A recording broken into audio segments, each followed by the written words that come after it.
A crise dos mísseis de Cuba se iniciou em 1962, quando a inteligência norte-americana reuniu fotos que mostraram a construção de uma base de mísseis soviéticos em Cuba, e hoje esse será o tema tratado aqui no canal.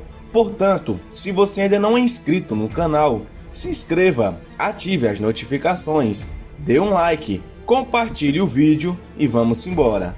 A crise dos mísseis de Cuba se iniciou em outubro de 1962 e ficou marcada por ser um período de grande tensão diplomática entre Estados Unidos e União Soviética. O estresse se deu por conta da descoberta de uma base de mísseis soviéticos que estavam em construção em Cuba. Depois de semanas de negociação, os soviéticos retiraram seus mísseis da ilha. Fazendo-se um pequeno resumo sobre a crise dos mísseis de Cuba, podemos dizer que a União Soviética e Estados Unidos tratavam na década de 1960 a disputa política ideológica conhecida como Guerra Fria. Cuba havia passado por uma revolução nacionalista em 1961 e aliou-se aos soviéticos por conta do boicote norte-americano. Em outubro de 1942, aviões espiões dos Estados Unidos tiraram fotos de uma base de mísseis soviéticos em construção em Cuba. O governo norte-americano exigiu a retirada dos mísseis de Cuba e impôs um bloqueio ao país caribenho. No final de novembro, Nikita Khrushchev decidiu retirar os mísseis de Cuba, em troca de algumas contrapartidas oferecidas pelos Estados Unidos. A crise dos mísseis é reconhecida como um dos momentos mais tensos da Guerra Fria. A disputa político-ideológica, travada por Estados Unidos e União Soviética ao longo da segunda metade do século XX. Essa disputa levou os dois países a buscarem a primazia política, econômica, militar, tecnológica, esportiva, cultural, dentre outras. A Guerra Fria contribuiu para a polarização do planeta e a criação de polos aliados com Estados Unidos ou União Soviética em específico.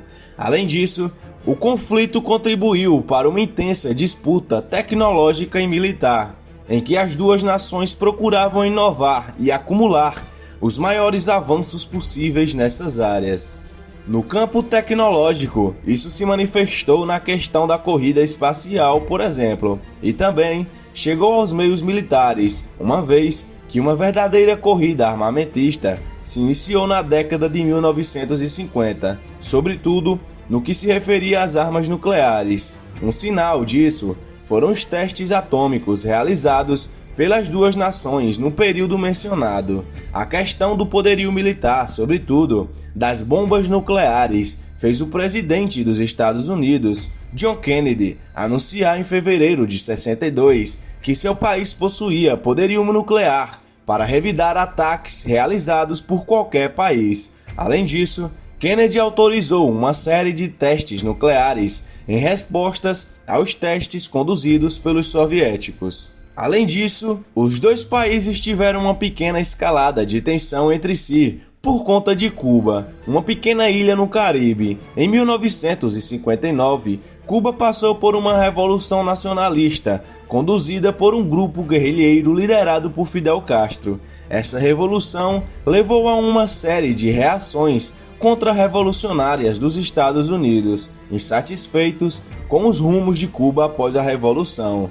Os Estados Unidos procurou sufocar a economia cubana depois que o país promoveu algumas reformas que iam contra os interesses econômicos norte-americanos na ilha. Posteriormente, os Estados Unidos passaram a treinar grupos contra-revolucionários para tentarem derrubar o governo cubano, e isso resultou em uma tentativa fracassada de invasão do território cubano.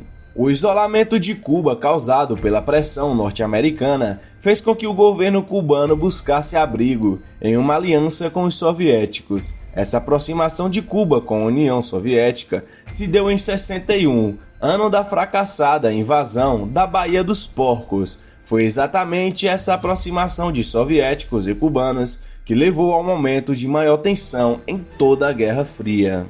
Em 10 de outubro de 1962, aviões espiões dos Estados Unidos sobrevoavam o território cubano e identificaram que construções de grande proporção estavam em curso em um ponto isolado da ilha. 4 dias depois, novas fotos obtidas por esses aviões identificaram uma grande quantidade de mísseis sendo instalados em Cuba. O Serviço de Inteligência norte-americano identificou que se tratava de mísseis de 1.600 km de alcance. Isso colocava grande parte da costa leste dos Estados Unidos sob forte ameaça. Foi identificado também que os mísseis estavam chegando por mar e por meio de embarcações soviéticas. Além disso, as imagens norte-americanas identificaram bombardeiros soviéticos pousados em Cuba, os quais eram capazes de carregar bombas nucleares. O presidente norte-americano John Kennedy foi informado disso em 16 de outubro de 62, e a situação levou à convocação de uma reunião de emergência. Kennedy foi orientado que atacar ou invadir o território cubano, neste cenário, poderia desencadear uma guerra nuclear com os soviéticos. Ele então foi orientado a fazer um bloqueio naval sobre Cuba, o qual foi chamado de quarentena. A decisão final só foi tomada pelo presidente norte-americano no dia 22 de outubro.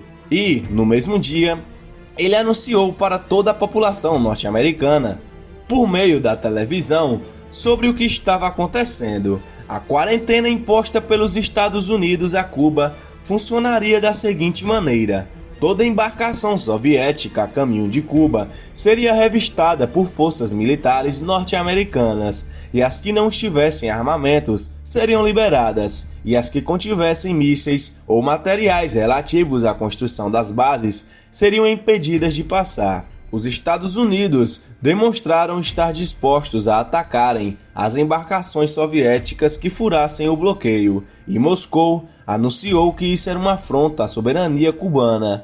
O bloqueio norte-americano foi iniciado em 24 de outubro, e a partir daí, as embarcações soviéticas carregadas de armamentos evitaram ir para Cuba, a fim de driblar toda esta tensão. O momento mais alto da tensão na crise dos mísseis se deu em 27 de outubro, quando um dos aviões norte-americanos que tiravam as fotos aéreas do território cubano foi abatido. O avião foi destruído e seu piloto foi morto. Esta escalada de tensões deixou todo mundo apreensível acerca de possibilidade de uma guerra nuclear. Toda esta crise ficou marcada por comunicados entre os dois governos, a fim de proporem uma solução pacífica à crise. As negociações entre as duas nações também contaram com a mediação da Organização das Nações Unidas, a ONU. O governo soviético, na época governado por Nikita, propôs retirar os mísseis de Cuba se o governo norte-americano se comprometesse a não tentar mais invadir o território cubano.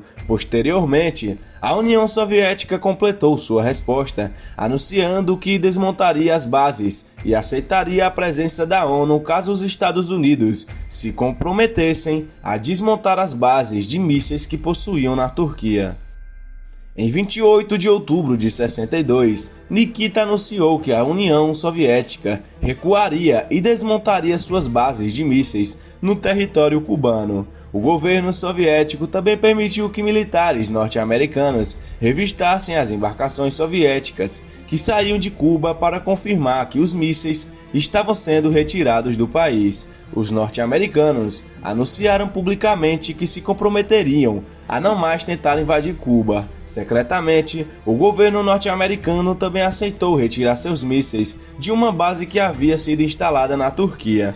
Poucos dias depois, 42 mísseis soviéticos foram retirados de Cuba, e o bloqueio norte-americano foi encerrado em 22 de novembro, quando os bombardeiros soviéticos foram retirados da ilha. Encerrava-se assim a maior crise diplomática que os norte-americanos e soviéticos tiveram ao longo da Guerra Fria. E aí, o que você achou do vídeo? Deixe a sua opinião aí nos comentários. Até o próximo vídeo.